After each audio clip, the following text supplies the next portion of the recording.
Some love to Mike.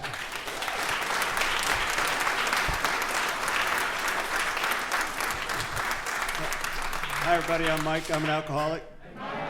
And wow, it's great to be here, man. I love Alcoholics Anonymous. We are so blessed. If you're an alcoholic who hadn't had a drink here today, man, you are so beating the odds it ain't funny. We are blessed. They told me when I got here I wasn't in AA 15 minutes. They said, if you walk with us, the worst thing that's ever going to happen to you has already happened. And I thought, wow, that's a pretty bold prediction there. And at first I thought they meant, well, yeah, I won't have to sleep in the woods no more, and I won't have stuff pending all the time and all that kind of stuff going on. That's not what it means. That's not what it means. It means I'll have God in my life, that I have a way of life to replace the old way of life, and whatever life throws at me, I'm going to have some really powerful tools, And I can say that that was a true statement that I heard way back then. The worst thing that's ever going to happen to me has already happened. It happened a long time ago. So I'm blessed to be here. We had a really nice dinner tonight, and it was pouring down rain when I went running out to the car, and I opened up the door, and I put my foot in there, and of course it slipped, and I fell, and I broke my phone case, and I got a bad hip and a bad neck and all that. So I go, oh, Lord, have mercy. The car's soaking wet inside. And I remember something my sponsor said to me once when I tripped going into a meeting. He says, they said grateful, not graceful, and that was the truth. That was the absolute truth.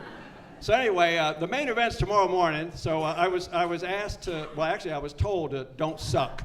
So if I do, don't let that scare you away. Come back tomorrow morning, I'll do better telling AA story instead of my own. My sobriety date's February 24th, 1978, and I was told if I never forgot that date, I'd never have to memorize another one.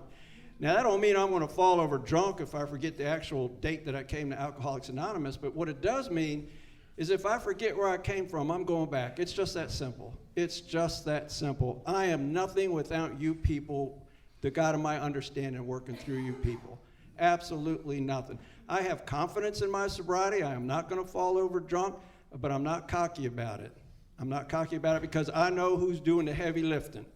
I know who's doing the heavy lifting. So I want to thank each and every one of you for keeping me sober today and for keeping me sober since 1978. I really, really appreciate it. I turned 70 on Monday. To save you the math. So to save you the math, I was 24 years old when I got here. And trust me when I tell you, when I turned 60, it was like fun. I mean, the day I turned 59, I started telling people, I'm darn near 60 years old. I don't know why, I guess it sounded good, like people going to treat me a little better or something, I thought. That ain't happening with turning 70. With 70, all them jokes I used to make about being in the fourth quarter and it won't be as long as it has been and all that kind of stuff, it's like, it's getting real, y'all. It's getting real. And I know there's some people in here that saw 70 a while back and they're just shaking their heads like, hey, you just wait. Buckle up, kid. Anyway. But I mean, those are birthdays I'd have never had. I'd have never lived to be an old alcoholic. When I came walking in here, nobody was coming up to me, well, crawling in here really. When I came here, nobody was telling me, oh, it's so nice to see you young people come in. You don't have to go through what we went through. Oh, no, I never heard that. I mean, I had hair back in them days. There was usually leaves in it. And I was smelled bad. I mean, there was no question what I was and that I was in the right place. And they were saying things like, man, you coming in the best way possible. You got nowhere to go but up. And that was true. That was true. If that was an insult of some sort, I said, yeah, you're right. We might be sick, but we ain't stupid. I was not one of these people that 3 months into going to meetings, at a meeting one day, I made that discovery. I'm Mike, and I'm an alcoholic. I knew what I was. We might be sick, but we ain't stupid.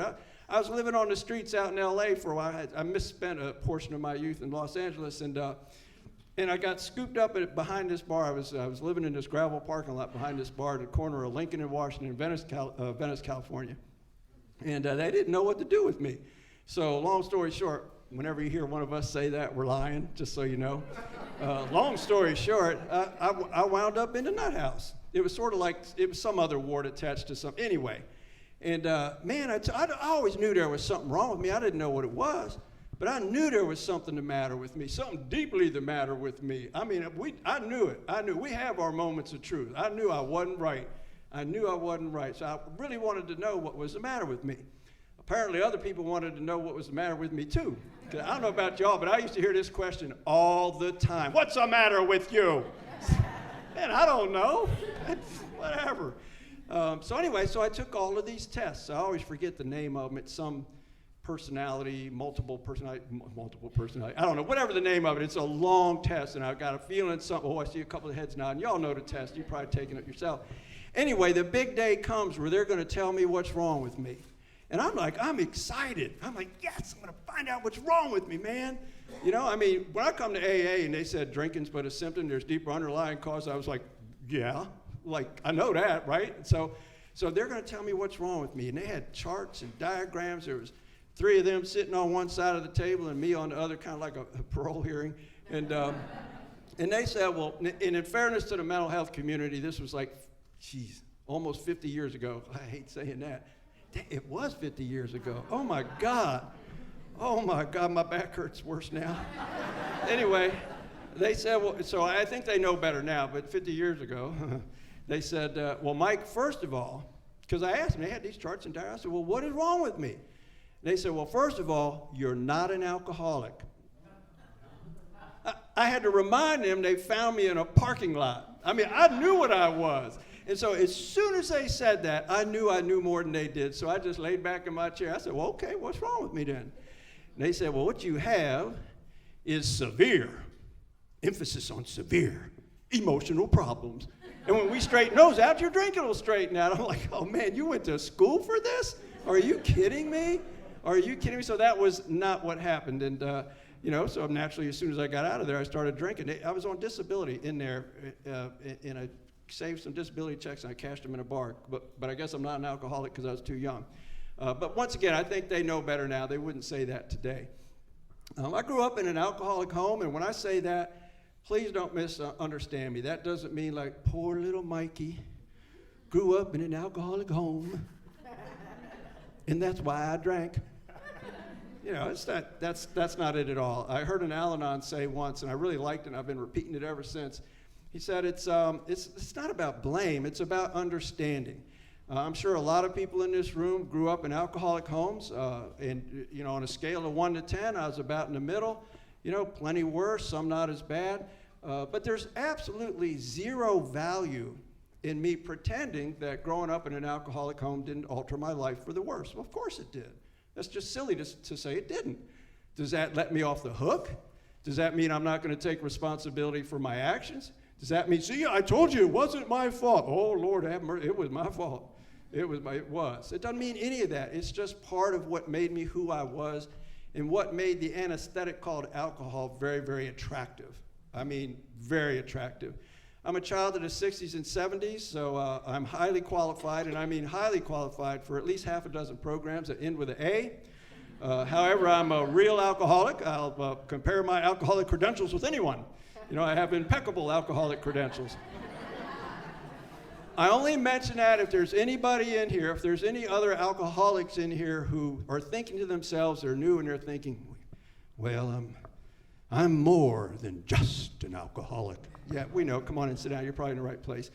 But I never saw any normal drinking. I never did any normal drinking. I mean, my parents were good people who loved their children. They really, really were. They were very good people who loved their children. But when Connie Baffling and Powerful is in the house, there can be no peace. And there was no peace in that house. In my memory, I'd lay awake in bed at night and I'd be trembling like this. I'd seem like I never got a good night's sleep. I'd hear all this arguing and fighting and yelling and screaming, and every time I'd hear a door slam, I'd flinch. Every time I'd hear some glass break, I'd flinch. And every time I'd flinch, I'd get a little sicker and a little sicker. I was wound up some kind of tight inside. I felt everything and I understood nothing, and I think people in this room understand that. So like I said, years later when I come to AA and they said, alcohol but a symptom, there's deeper underlying cause. I was no kidding, Sparky. I hope you got more from me than that. I've been knowing that.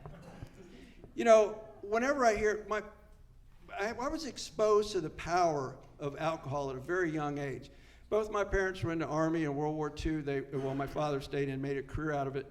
They were medical people, and they were on the equivalent to, they weren't calling them MASH units in World War II, they were calling them field hospitals. And that's where they met. They were medical people, and they met in this field hospital over in Europe during World War II. And we all know that the combatants suffer. Of course they do. I mean, they pay the ultimate price.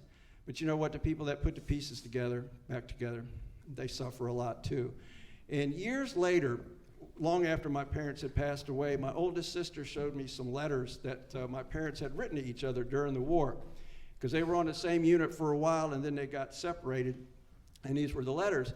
And my mother's letters to my father, instead of me seeing my mother the alcoholic, what I was reading is she was describing what she was witnessing on a daily basis. I mean, it was deep, man. It was deep, and I didn't see my alcoholic mother anymore. I saw a young woman in her 20s, you know, witnessing the horrors of war, and it was just had to be awful, just awful. So I was sick a lot when I was a kid. I was born in D.C., by the way. That's my hometown, and don't hold that against me, please. And you know, my mother was giving me a ride home from the hospital once. I was maybe, I don't know, 4 years old at the most, 5 maybe. And she stopped at this little liquor store on Georgia Avenue called the Cork and Bottle. It's still there. Unbelievably, it's still there. It looks exactly the same. And I remember she left me in the car and she pulled in the parking lot, and I could see her go in and go over to a shelf and grab a bottle of something and pay for it at the cash register. And she comes back out. And my mother, she was wound up tight, man. She just was wound. She was a wonderful woman. She was smart. She was independent. She was tough. She was loving. She was all of those things when she was sober. She was a fantastic woman and a fantastic mother when she was sober. So she slides behind the driving wheel and she peels that paper bag back and she tipped that bottle up, and everybody in this room knows what happened next. You know, she went from this to that. So I witnessed the power of alcohol at a very early age, and I got curious about what was in that bottle, even though I'm like this high. I said, that got my attention. And I witnessed the power of Alcoholics Anonymous at an early age. I came home from school one day, and my mother was drunk, which isn't unusual. I'm not here to tell my mother's story, by the way, but it did affect me, so that's just get that out there. And I came home, and she was drunk one day, and that wasn't that unusual. But what was different, there were a couple of people back in the room with her, a couple of women. I'd seen a different-looking car out front, and so I went down the hallway, and I'm listening at the door. And y'all know the picture of the man on the bed? Well, this was like the woman on the bed. You know, she was sitting up, and these two women, who I didn't know it at the time, but clearly from AA, they were giving her, you know, they had like a little care package. They had some orange juice and some other stuff, probably had some K-Rose syrup in there for all I know. And they were saying things to her that I'd never heard anybody say to her. And I heard laughter. Man, it had been so long since I heard any laughter in that house. So this got my attention. I remember when those women left, they went out and they got in their car. I really didn't want them to go. But anyway, they did. They got out. They went out to their car, and I remember running to the window and peeking through the blinds, and I was hoping one of them would turn around and look back at the house, but they didn't. They just got in their car and they left. And I know now that what I was witnessing was one of the most powerful things in Alcoholics Anonymous, the 12-step call. Those two ladies were probably been sent out from the Washington area intergroup because somebody was reaching out for help. And there I was, just a little kid. AA was already, the hand of AA was already there. I never forgot that, and later when I got sober, now I'm not trying to sound like an old person, you know, but back in the old days, we went on 12-step calls all the time, you know, which is fine. I mean, some you still do, but not as many. I mean, it was several a week. And then my sponsor would always be telling me what to do, what not to do, what to look for, and stuff like that. And I never could figure out, is he really teaching me how to carry the message, or is he just trying to make me believe that he believes I'm going to make it? I have no idea, probably a little bit of both. But I listened to him. But whenever we were on a 12-step call, I was always very aware of who was in the house. If there were any children in the house, I'd always try to make eye contact with them, give them a little smile, a thumbs up, a wink, anything. And when we would walk back out to the car, I would always look back at the house, and at least half the time there was a little face in the window. It's a little face in the window. That's alcoholism. That's the family illness of alcoholism. Drunk lady showed up at her meeting one night. Can you imagine? You love these people that get upset when a drunk person shows up? Now, if they're, you know, tipping tables over and stuff, we got a problem. I'll go up to, where's my buddy Dave? I'll go to Dave. He's a big guy. I'll go sit behind Dave, and I'll say, hey, sit down. You can't do that in here. Then I'll hide behind Dave. Anyway, if I'm the biggest guy in the room when somebody gets out of hand, I'm going to be preaching love and tolerance. Love and tolerance.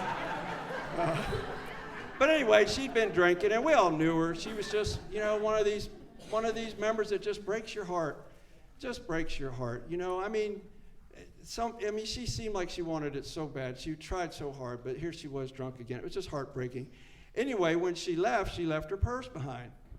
And so my wife and another woman went up and they looked through her purse, and they found her wallet, and amazingly, there was a driver's license in it. So we got her address, and we went over to her house to drop it off. And I was the one that got elected to take the purse to the front door. And it was like, I don't know houses, I guess a colonial. It was a 2-story brick house. And through the bay window in the living room, I could see her and her husband arguing. Man, hands are going like this. I could hear them out on the street. They were arguing so loud.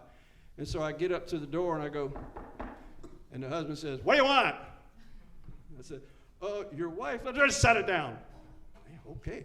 So I'm going back to the car. And if Norman Rockwell could paint a picture of what the family illness of alcoholism looked like, this is what it looked like. I looked back at the house, and I could see the mom and dad down there arguing, hands flailing. I could still hear them. And then I looked up on the second floor, and I could see the silhouette of 2 children looking out the window. I knew exactly what it sounded like in that house. I knew what it smelled like in that house. I knew what it felt like in that house. And I also knew there wasn't a thing I could do about it.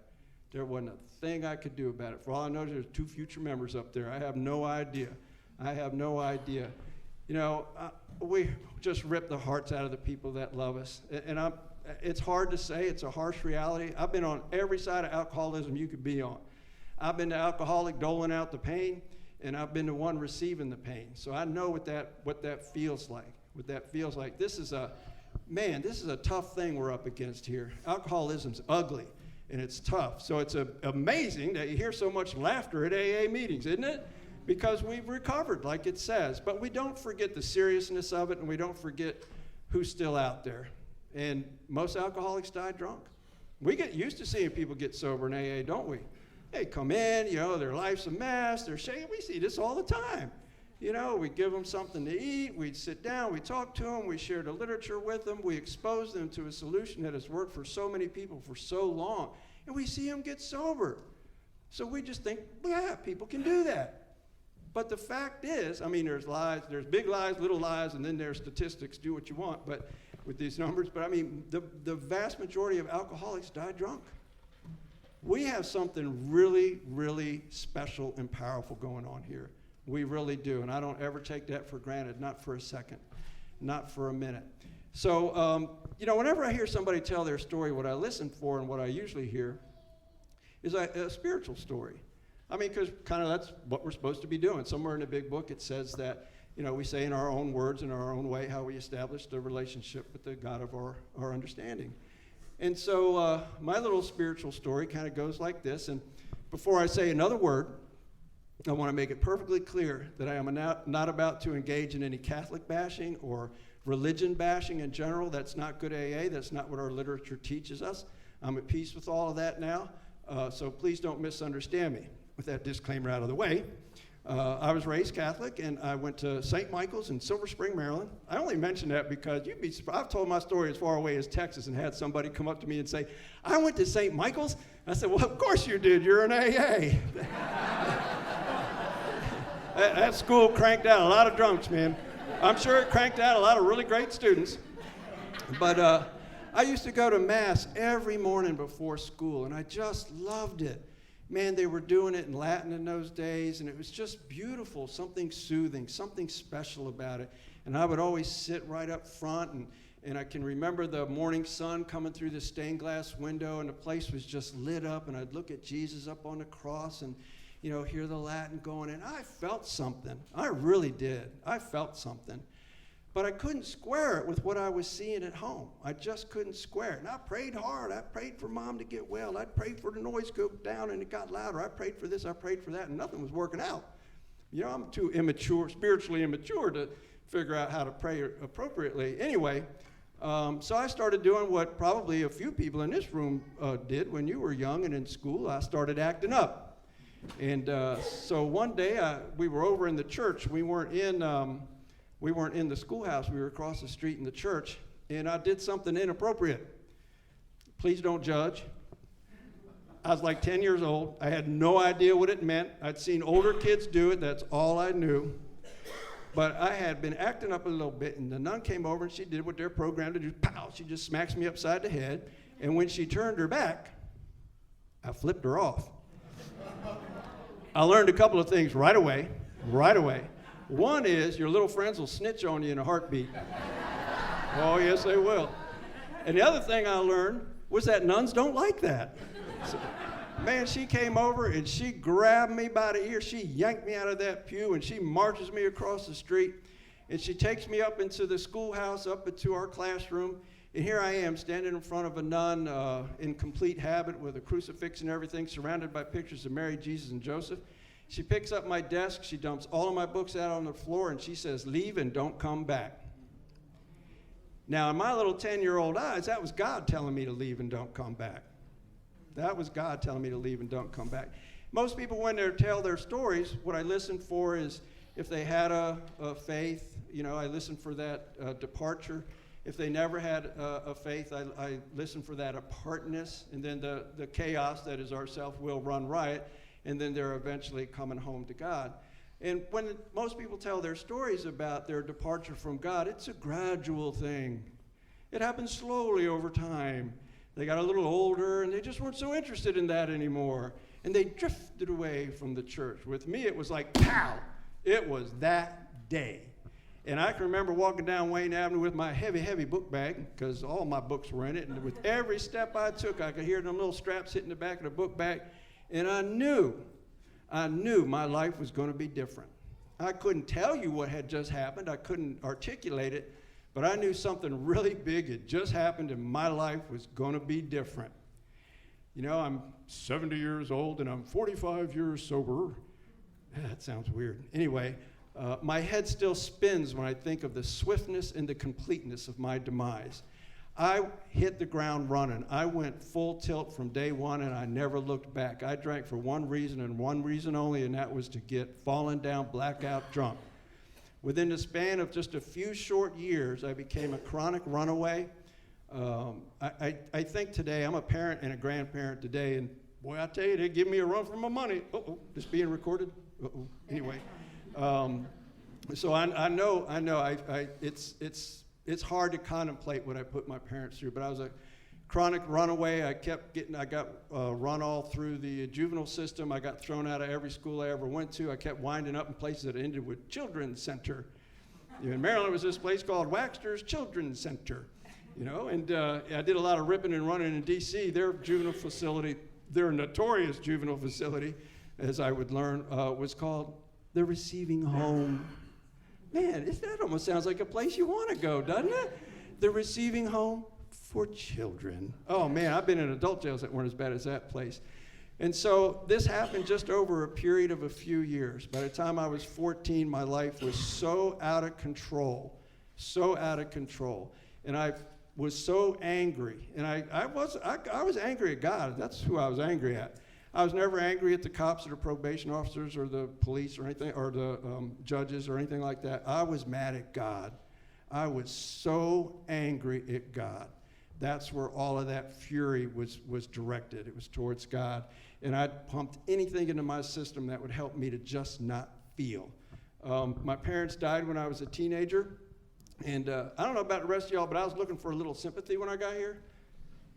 Oh, okay, I guess I was the only one. And when I used to tell my story, or when I first got here, I'd say, well, I grew up in an alcoholic home, and then Mom and Dad died when I was a teenager, and I wound up sleeping in the woods. It's like, oh, I mean, everything I just said was true, but I was leaving out a very important part. And the part I was leaving out was I had two older sisters that loved me more than anything in the world. I was their little baby brother. I was the youngest in the family. And I just ripped their hearts out by doing what I was doing to myself. I mean, they were much more like parents than sisters, especially my oldest sister. I guess the mental health professionals call it, they was parentified. I just think of what I did to them, and it was horrible. But they took me into their homes. They fed me. They clothed me. They gave me every opportunity to succeed. So that's the part I used to leave out because that didn't sound so bad, But anyway, I burned all those bridges, and eventually I did wind up living on the streets. I am so not a tough guy, and there's some real tough guys in this room, and y'all check me off the list as a threat the second you laid eyes on me. This I know. So don't misunderstand what I'm about to say, but this was just my drinking. I mean, I've been shot at, I've been stabbed, I've been beat so bad I couldn't walk. I've been in jails from D.C. to Florida. And I spent a lot of my drinking on the streets. And I don't mean sleeping in a nice homeless shelter with a washer and dryer and a color TV. I mean sleeping in the woods, sleeping in parking garage stairwells, sleeping in your car if you left it unlocked. I used to call them abandoned cars. An abandoned car to me was any car that was parked with nobody in it. I used to just stumble down the street pulling on car door handles. Everyone knows, that's where I would spend the night. That was always good for some surprised looks on people's faces in the morning. And I don't say anything like I'm trying to impress anybody around here. Lord knows I'm in the wrong room if I think I'm going to impress anybody in here. I'd say that at the prison sometimes. Go, that's right, Mike, we ain't impressed. So that's not why I'm saying it. It's just the way I was. I was totally out of control. And I can't fight. I'm a terrible fighter. It's not like I didn't have any heart. I mean, I can't ride a bicycle either. I'm the most uncoordinated person you ever met in your life. It's hard to be a tough guy when you don't like hitting people in the face. And I didn't like hitting people in the face. I think it was really rude. And it's funny, I mean, we'd be rolling around on the ground. I might be trying to bash your head into the ground. I couldn't fight. So I was, and I was a pretty peaceable guy, I thought. I didn't bother anybody. I sort of, I thought I was pretty cool. Apparently other people didn't think so. I guess I get a little mouthy when I was drinking, and people who did know how to fight would practice on me, I suppose. I'd forever walk around, glasses busted up, and a knot on my head. I was at the county detention center one time. There was this guy in there. He must have had half a roll of Scotch tape on his glasses. I said, my brother, I feel your pain. Us alcoholics that wear glasses, we have a whole nother level of difficulty. I was just a world of hurt. Like I said, I understood nothing, and I felt everything. And alcohol, you hear it in the rooms all the time. Alcohol was my solution. I knew I was condemned to death if I continued to drink the way I was drinking, but it was the only thing that kept me glued together. This old guy told me when I got here, he said, I think you're going to make it. I said, well, why is that, Henry? I'm glad you think so, but why? He says, because you hit bottom and stayed there for a while, which was true. I mean, I didn't know what to do. The thought of not drinking was just unimaginable, absolutely unimaginable. I was like the little brother from you know where, and this is how I wound up in L.A. My sister got a job out there, and she moved out there. And so I followed her out there, and she tried one more time to help me out, and I did the exact same thing. Didn't last probably 2 months. Broke her heart, started stealing from her. I mean, I wasn't like, wouldn't like yell at her and threaten her physically or anything like that. But I tell you, don't set that purse down. Don't set that purse. Anyway, I just broke her heart over and over and over again. And I'll never forget one evening, this was after she had thrown me out, I knocked on her door, and she really didn't want to let me in, but she did, and I was hoping I could get maybe a few dollars and maybe something to eat. And I was so drunk, and I was in my normal state. I'd been beat up, so I had a big old knot on my head, glasses all busted up. And I am standing in the middle of her living room, and I can barely stand up. I'm doing one of these things, right? Like this. And I remember it like it was yesterday. She was sitting on a couch, and tears were just streaming down her face. And she was begging me, literally begging me to tell her, why are you doing this to yourself? I know just probably everybody in this room had somebody that loved them with tears in their eyes asking them that same question. And if you're like me, you gave her the same answer I did. I said, I don't know. It's probably the most honest thing I'd ever said. I don't know. But I know this, I can't stop. And I don't mean I can't stop drinking. Oh, Lord, I've tried to stop drinking. I never tried to stop drinking, ever. I never tried to stop drinking. What I meant when I said I can't stop, what I meant was the thought of life without this anesthetic, without this alcohol, was unbearable. It wasn't going to happen. I was willing to pay the price I was paying to not feel. I was never really overtly suicidal. I used to cross the street without looking sometimes. That's a true story. I'd cross busy streets and I'd hear the brakes come on, like that. You know what I'd hear, right? What's the matter with you?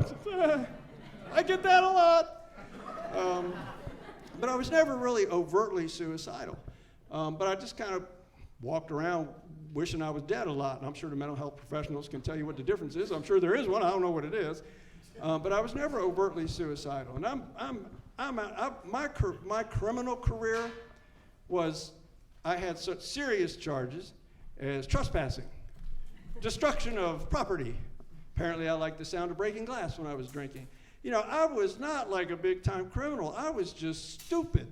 stupid on steroids. I did the dumbest things. I mean, sometimes when I would go to court and they would be reading the charge and documents, say, I tried to rob a place once with a ball-peen hammer, and I demanded all the money in the cash register and 100 cheeseburgers.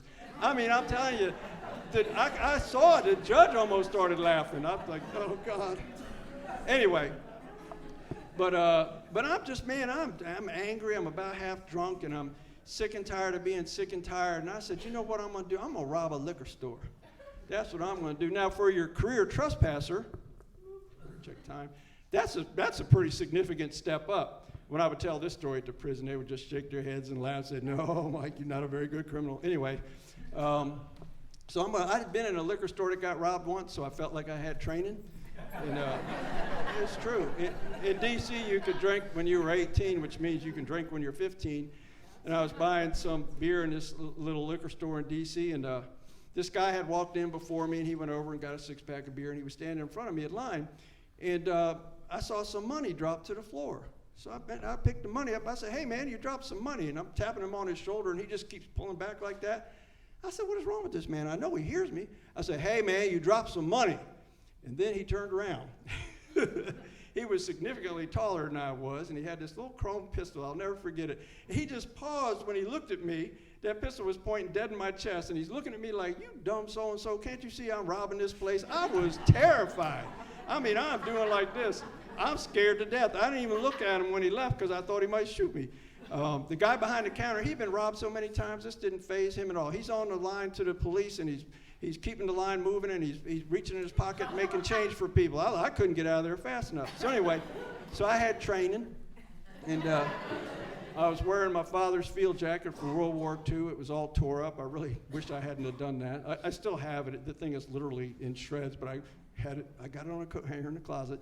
And I knew where I could get a gun, and I got one, and it was loaded. I ain't shooting anybody, but it's loaded. That's really stupid right there, but like I wasn't that bright. And so I scoped out my liquor store, and okay, it's go time.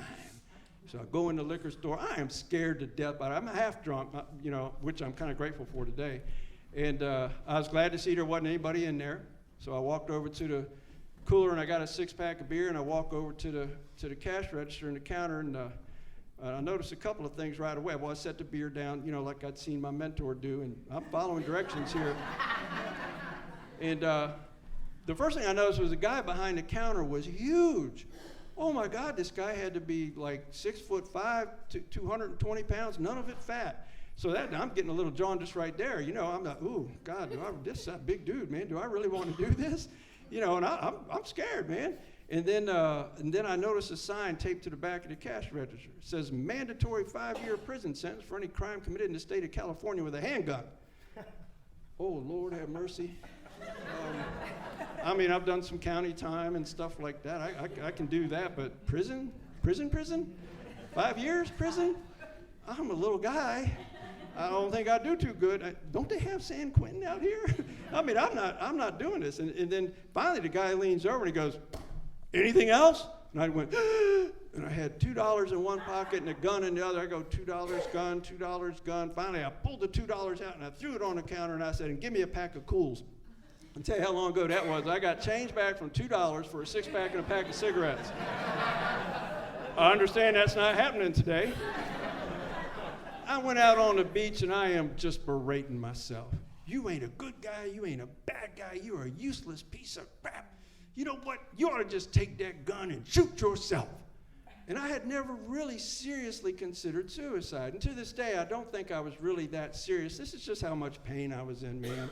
I just started playing around with that gun, and I put the barrel to the side of my head, and even though it was a double-action revolver, I pulled the hammer back for dramatic effect, I suppose.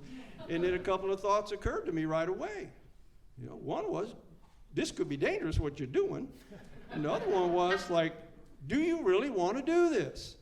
Do you really want to do this? Is this what you want? And there was a part of me that was just inside was screaming, do it, do it, do it. You can make this all go away.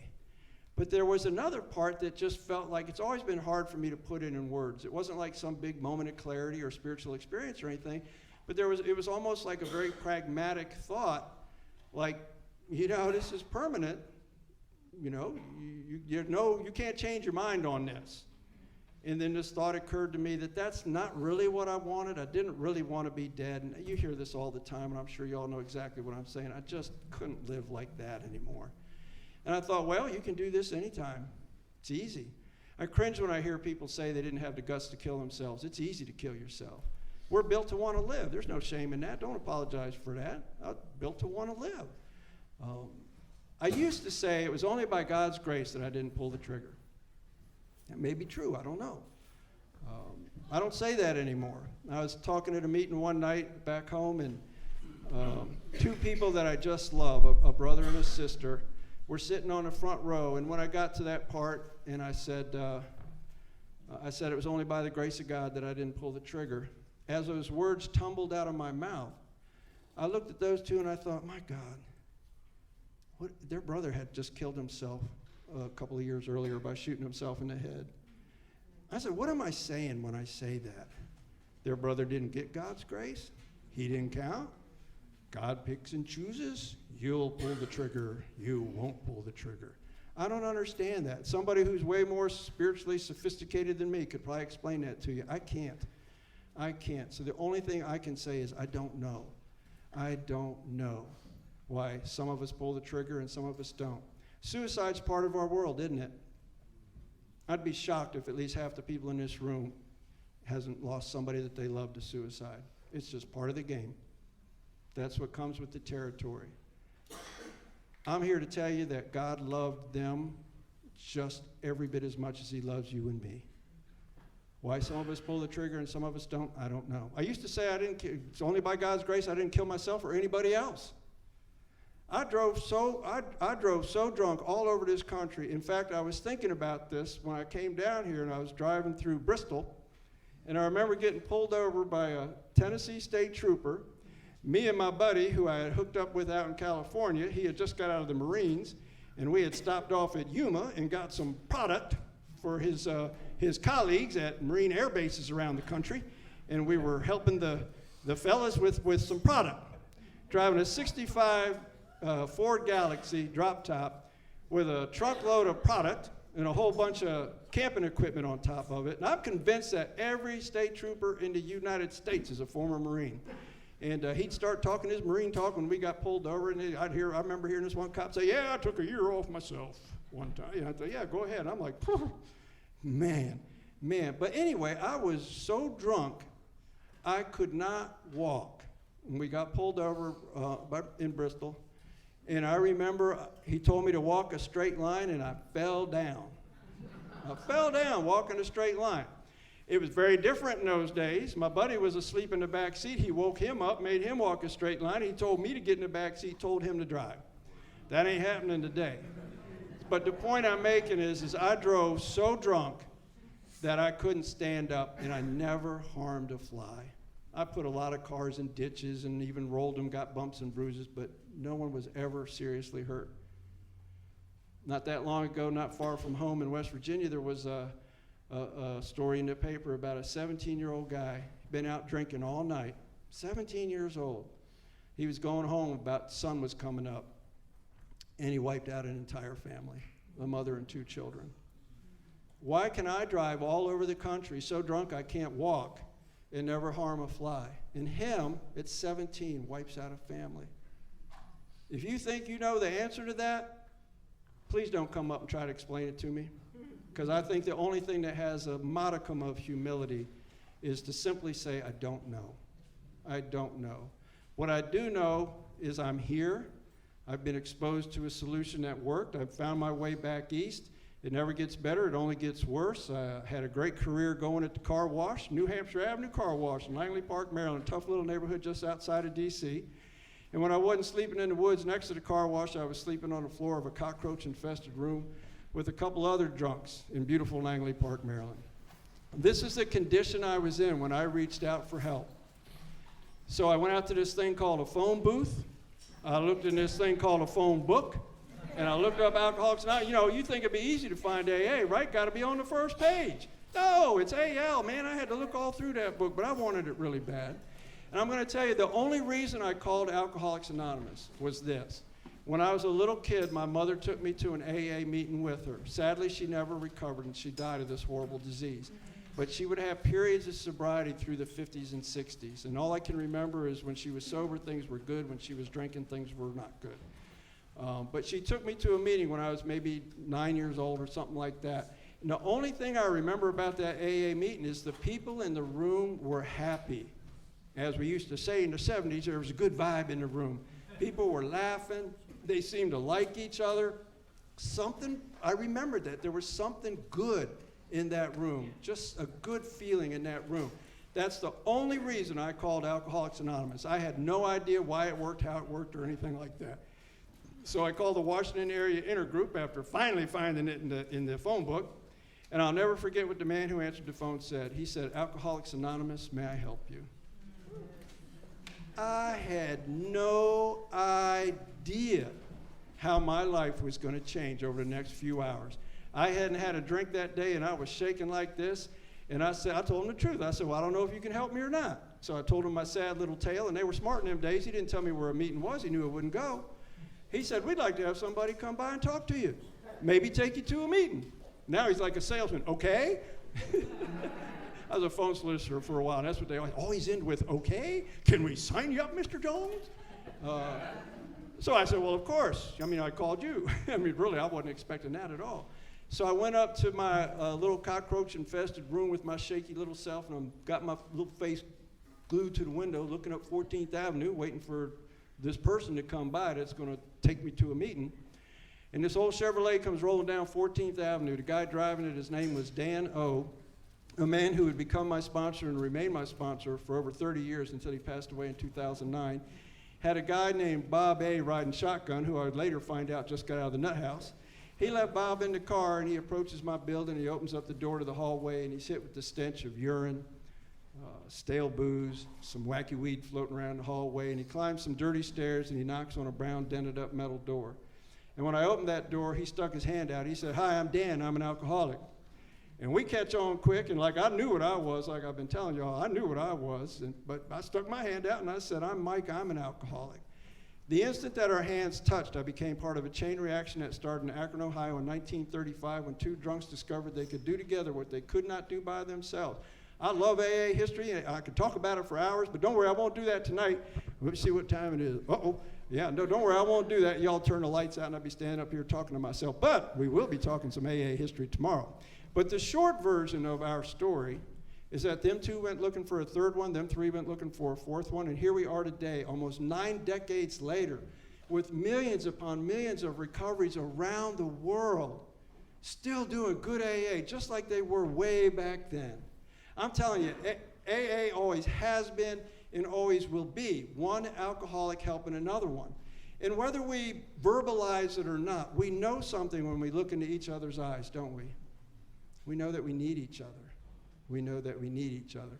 There's lots of people who moan and groan about what they call modern AA, you know, and it's, "Oh, we got this going on, we're holding hands, we're chanting, we're yelling back at people, and all of this, it's terrible, terrible what's happening in AA. I tell you, AA is just fine. AA is just fine because it will always be the 12 steps. It will always be one alcoholic helping another one. This understanding that we need each other. All that other stuff is just extraneous BS, and I ain't getting all wound up in it because you know what that does? Distracts us. Distracts me. You know, I mean, when I came in, here I am trying to sound like an old person again. When I came in, I know there's people who've been sober longer than me in here are probably just shaking their heads. "Oh, dude, please quit trying to sound like an old guy." Anyway, you know, they weren't saying hi back at you. They weren't holding hands, much less saying, "Keep coming back, work. If you work it, let's work it because you're worth it." Oh my God, I was at a meeting one time, it just was nonstop. I kept trying to let go, you know.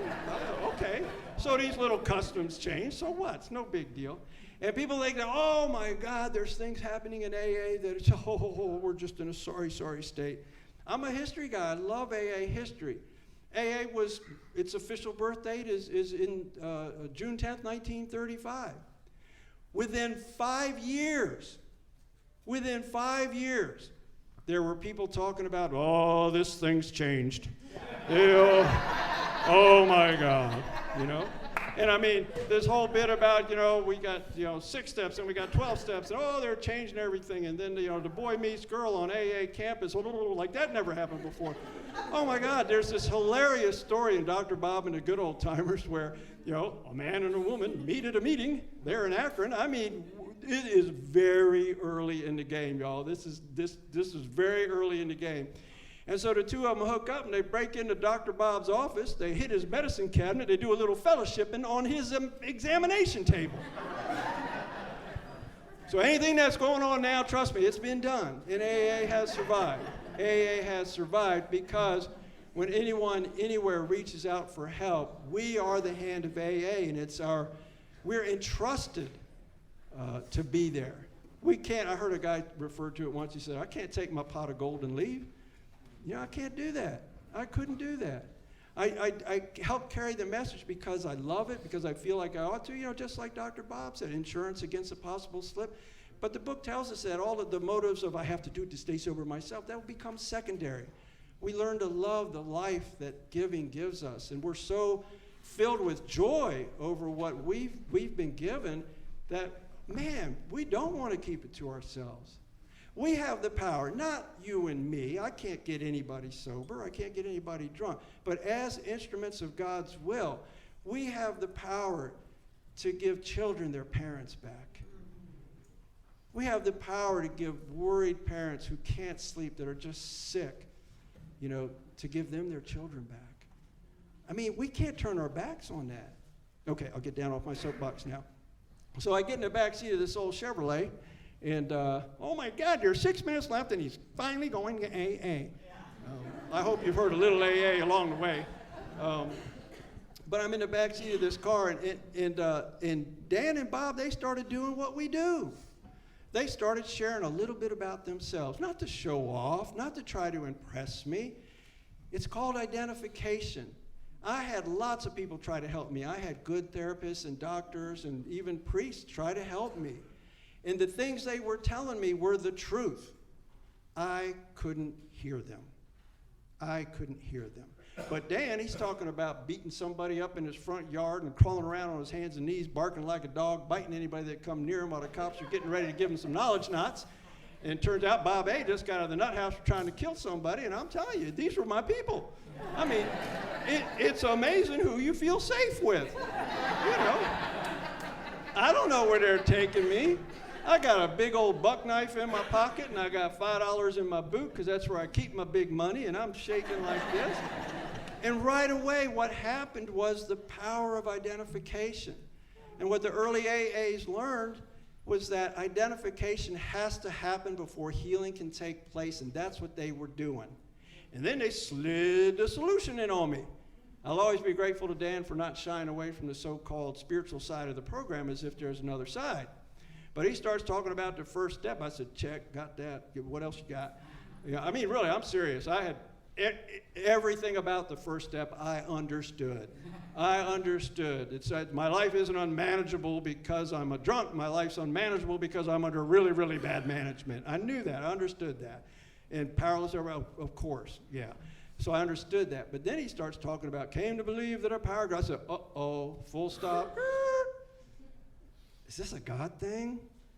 And he said, well, I mean, I guess you could say that. I said, oh man, this thing ain't going to work for me. He said, really? Why not? And I said, you don't know what I've done to God. Yeah. And he just started laughing, and I'm like, well, that's a heck of a reaction. I mean, I was angry at God, man. I would go to the church I got thrown out of when I was living on the streets. I'd go pulling on the doors late at night, and of course, they're locked. And I'd, shake my fist at God, and then I just would stumble around the side of the church building, and I'd flop down in the grass, and I'd be looking at the outside of that same window I used to sit on the other side when I was a little kid, and I just felt lost. I wish I had a better vocabulary. I was lost. Big Book says that alcohol has a way of beating us into a state of reasonableness. I don't know how reasonable I was, but I'll tell you what, all of that anger had just been beaten out of me. I wasn't angry at God. I wasn't angry at you. I wasn't angry at anybody. I was just like bewildered on steroids. And Dan says to me, if you can hurt God, you need a bigger God. And I'm like, you can do that? He said, yeah, you can do that. And he says, besides, Mike, being angry at God's not such a bad place to be. I said, it's not? He says, no. You can't be angry at something you don't believe in. It's like, I thought my head was going to explode. I really did. And then he says, and I used to think this was him, we think our sponsors are the smartest people in the world. Well, he was pretty smart. But it turns out it's something that Sam Shoemaker said. He was quoting a Spanish philosopher at our coming-of-age convention in St. Louis in 1955. But I can't speak as eloquently as the Spanish philosopher. But basically what it said was, it says, those that are the angriest at God are those that are the most hurt at not being able to find him. And I knew that that was true for me. I don't know about y'all, but I have been told all my life that I was useless, no good, worthless. Uh-oh. I was telling John before the meeting, as I was speaking at a meeting the other night, and the meeting was supposed to end, like on the hour, and it was on the hour, and this guy sitting in the front row, he gets up, starts making a bunch of noise with his chair, mumbles something, and goes, I was sitting down by 9:02. I'm thinking, daggone, so don't y'all, I'm sensitive, just so you know. But I'm almost there. But I had been told all my life I was useless, worthless, no good. After a while, you start to believe it. I did. I started to believe it. In 1971, oh my God, he's supposed to be wrapping up, and it's 1971. In 1971, I was standing in front of a judge in Washington, D.C. The purpose of the hearing was to see if I was going to be allowed to go home before trial, which I knew wasn't going to happen since I didn't have a home. We're pretty smart that way. But the thing I remember about that day is not one single person in that courtroom looked at me. Not one.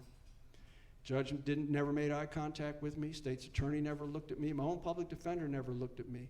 And when they turned me around to take me back to the cell block, I remember thinking to myself, maybe they're all right. Because it was very clear to me there wasn't anybody in that room, in that building, in that city, on this planet that cared about me. And when I'm going back to the cell block, I remember thinking, maybe they're all right. You are useless. You are worthless. You're getting what you deserve. It wasn't true, but that's what I believe. Fast forward to that cold February night in 1978, and Dan said words to me that changed my life forever. I have never been the same since I heard these words. He said, Mike, you're a sick person, not a bad person, and you're worth saving. I'm telling you, it's like I didn't know. I can't tell you the impact those words had on me. I just rocked back in the seat, man. Tears started flowing like I ain't embarrassed to tell you either. It was as if those words had just busted open a hole in my chest, and the oxygen of God's love just started coming in there. All of us have this little glow deep down inside that want to live. Your very presence here tells me you had that. You wouldn't be sitting here tonight if you didn't have that.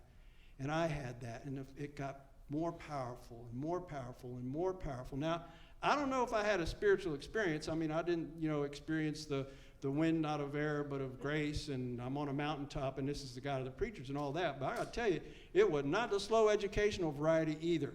The man that got out of that car when we got to the meeting was not the same man that got in that car, and I have never been the same since. And I was that kind of guy that a lot of people say they weren't. Man, I fell in love with you people immediately. I felt the vibe in the room, man. There was love in that room. People came over, they gave me pamphlets. They put their hand on my shoulder. I can't tell you what that meant to me. I got sent home that night with a box of chocolate donuts, a big book under my arm, a bottle of K-Rose syrup. And the two guys I was living with, they were drinking and tearing things up, and I started tearing that book up, man. I was reading the bejeebers out of that book, and I'll never forget getting to a vision for you, like the first page where it says, the chilling vapor that is loneliness settles in. I'm like, you're at the jumping off place. And at the bottom of the page it says, unhappy drinkers who read this page will understand. I'm like, and I go to the front of the book. I said, my God, this book was written 15 years before I was born. They wrote a book about me. And so has been my journey. That was the beginning of my spiritual experience, or my spiritual awakening, if you prefer. The most concise description of Alcoholics Anonymous, I think, for me anyway, can be found in the foreword to the 12 and 12. And I know you all know it as well as I do, can probably quote it better than me.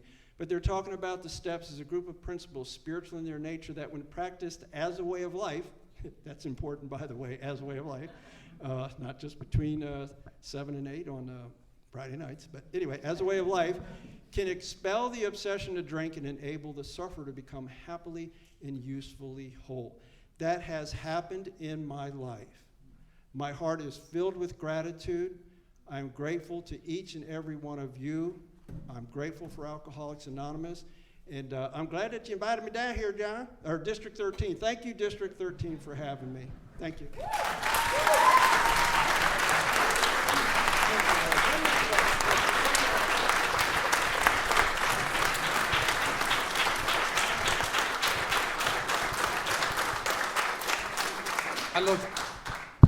I look forward to seeing everybody tomorrow morning.